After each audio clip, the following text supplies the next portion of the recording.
Para la Organización de Estados Iberoamericanos es una honra estar presente en este acto por dos razones fundamentalmente. Primero, porque somos un organismo iberoamericano y nos sentimos comprometidos en participar en actividades que tienen que ver con el espíritu de integración precisamente de la región iberoamericana, de las cuales en este año La Paz goza con muchos méritos el título de Capital Iberoamericana de la Cultura. La segunda razón es la cultura. La OEI tiene entre sus mandatos el trabajar en el ámbito de la cultura y los presidentes de Iberoamérica en la Cumbre Iberoamericana del 2006 acordaron establecer lo que se llama la Carta Cultural Iberoamericana, que constituye un marco de priorización de políticas para todos los Estados miembros, de los cuales Bolivia es parte, y en todos sus estamentos, ¿no?, de gobierno. Por tanto, los lineamientos de política, las prioridades de política también pueden ser trabajadas desde el nivel local, y en este caso corresponde al nivel municipal.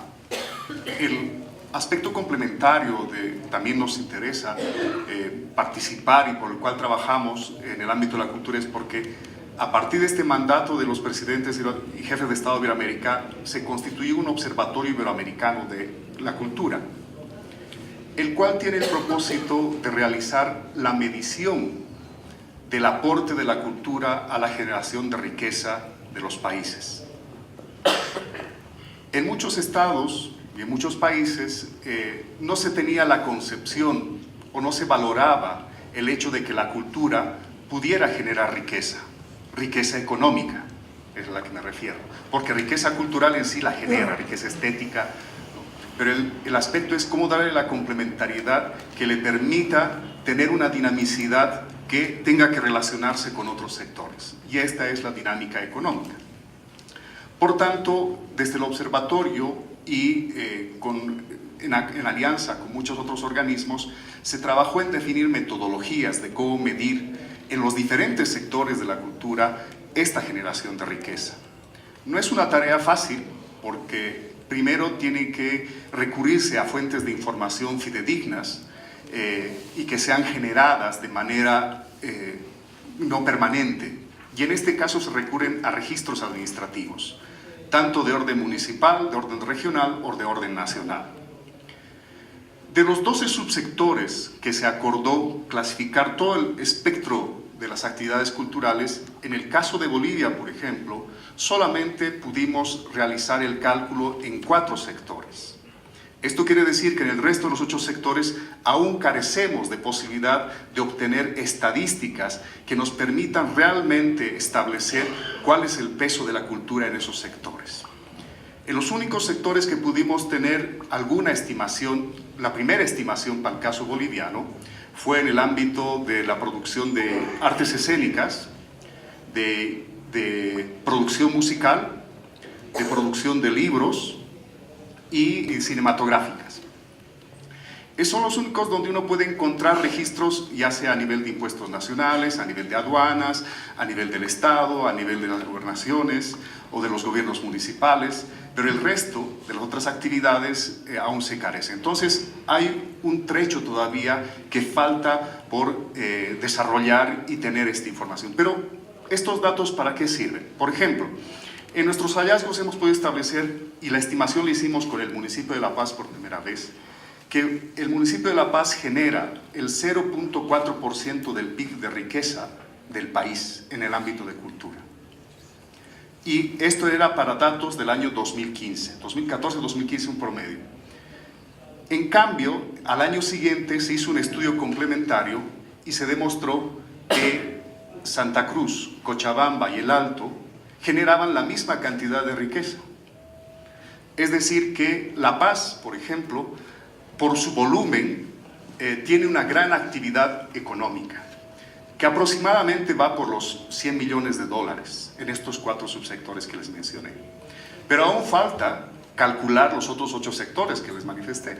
Entonces, es previsible que pueda subir la estimación de la generación de riqueza. Obviamente esto es desde el ámbito de la oferta, es decir, de los que producen cultura. Felizmente, el año pasado se hizo, en la encuesta de hogares se incorporó el módulo de cultura, con el cual vamos a establecer cuánto consume la sociedad boliviana en relación a estos sectores. Cuánto es su gasto anual promedio, cuánto es su asistencia a los eventos que se ponen en presentación.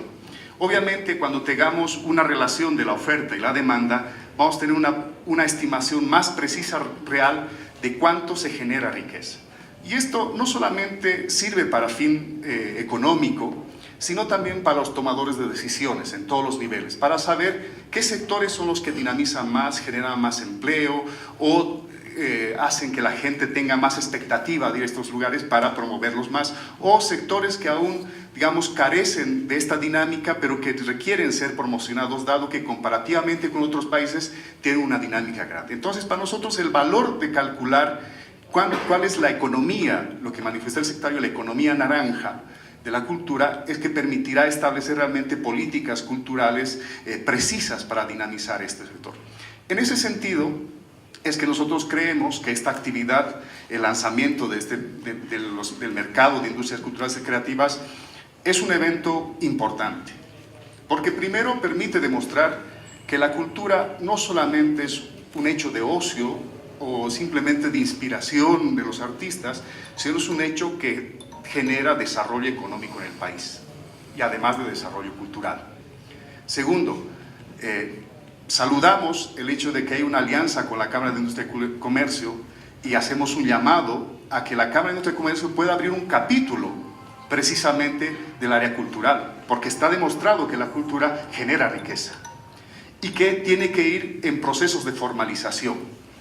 Obviamente, el ir entrando a procesos de formalización implica que las políticas de los distintos niveles de gobierno promuevan estas formas de formalización. Pero creo que en este mercado se va a visibilizar cuáles son los actores más dinámicos en este ámbito de la economía naranja. Por ello saludamos, nos sentimos congratulados y agradecidos por haber recibido la invitación de poder participar y transmitir este mensaje a ustedes. Muchas gracias.